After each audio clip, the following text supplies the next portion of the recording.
When I say the name William H. Macy, I'd be willing to bet you think of one of two things: Fargo or Shameless. Fargo is, of course, the classic Coen brothers movie and the Oscar-nominated performance as Jerry Lundegaard that put Macy on the map. Shameless is the acclaimed series where Macy has spent 9 seasons playing a man who is, well, a complete mess. But there's so much more to a career that has spanned almost a half-century, from small stages to Broadway to TV and movies, ranging from Boogie Nights to Seabiscuit. Macy and I got together here in New York for a Sunday Sitdown to talk about that prolific run of work and the latest season of Shameless. That's the problem with working. Too much instability. Just 1 minute.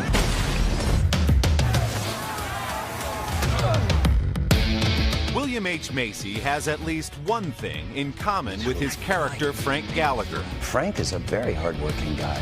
He's got something cooking all the time. And he's got a great sense of humor, and he gets the irony in his life. I like him a lot. Frank is the famously unapologetic addict and deadbeat dad Macy has played for 9 seasons on the hit Showtime series Shameless. Frank! Hey! Did you sleep here again? Is there any hope for Frank Gallagher? Can he clean himself up? I don't think so. I think he's committed to his self-destruction. I always fantasize someone would say, "But Frank, don't you realize you're killing yourself?" He would say, "I'm not an idiot. I know I'm killing myself. So are you. I'm just having more fun." Anyone try to find me when I was in the ICU for a month? What do you get out of playing Frank that's unlike any other character maybe you've played? It's fun being the rascal. I don't have to worry about how I look. I'm good at taking an otherwise despicable character and putting a human face on the character. It's done me very well in my career. Macy has earned 5 Emmy nominations playing Frank, the latest in a series of roles that have turned the veteran actor into an indie icon. The 68-year-old was born in Miami in 1950, the son of a distinguished World War II vet who later worked in insurance. Macy first was turned on to acting in college by a young teacher and future famed playwright named David Mamet. The big change in my life, I went to a very liberal arts college. It was a hippie college. Goddard College. It still exists. And Dave Mamet was my teacher. Before Dave, my curriculum was women and getting stoned. He's the first guy that told us theater's one of the places we go to hear the truth. He taught me everything I know. After college, Macy joined Mamet in Chicago to open the St. Nicholas Theater. Their first production of Mamet's play American Buffalo was a hit. Macy spent more than a decade doing theater in New York, on Broadway and off, before heading west to pursue TV and movies. What was the breakthrough? I left New York and moved to LA for the same reason as most actors. Some broad had dumped me, and I'll show her. I moved. At that point, I had enough credits and enough people knew me that I was working. And ER came just at that time. Here's Dr. Morgenstern. He's the head of ER. Watch out. He eats students for lunch.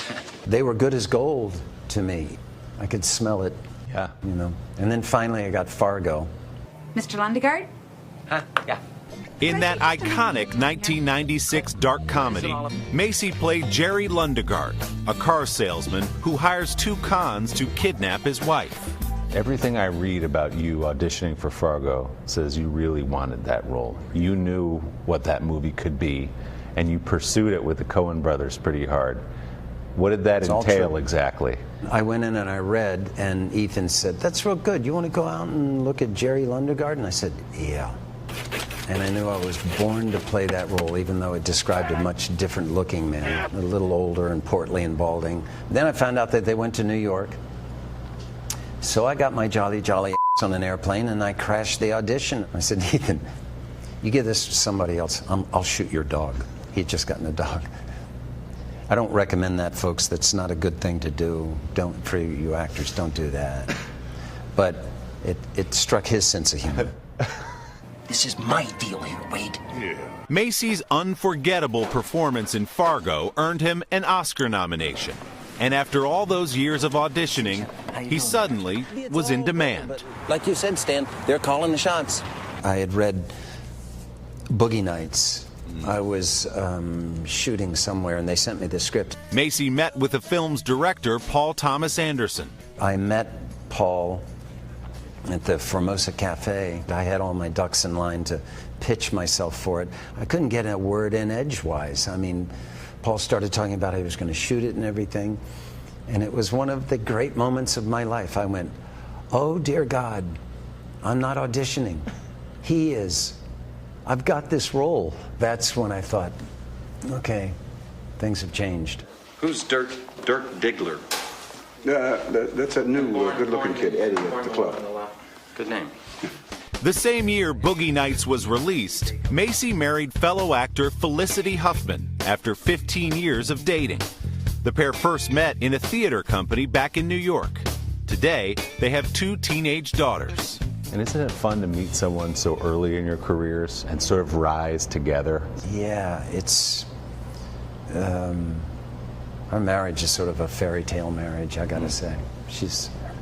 I loved her the second I saw her. Is she central into the way you pick characters and scripts? Yes, we talk about showbiz a lot. We give each other notes. It's not something everyone should try.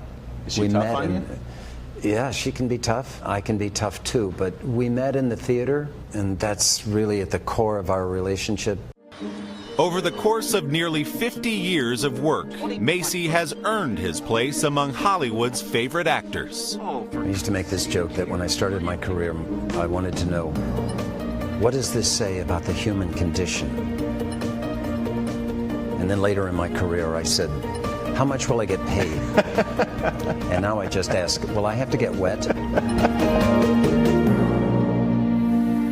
A new episode of Shameless airs tonight on Showtime at 9 o'clock Eastern and Pacific. Our thanks to the 2E Lounge at the Pierre Hotel here in New York for hosting our conversation. To hear more from William H. Macy about why he thinks Shameless has connected with viewers for nearly a decade now, check out our web extras at today.com/Sunday. And don't forget to subscribe to the Sunday Sitdown podcast to hear the entire unedited interview with William H. Macy. You can find it on Apple Podcasts or wherever you get yours.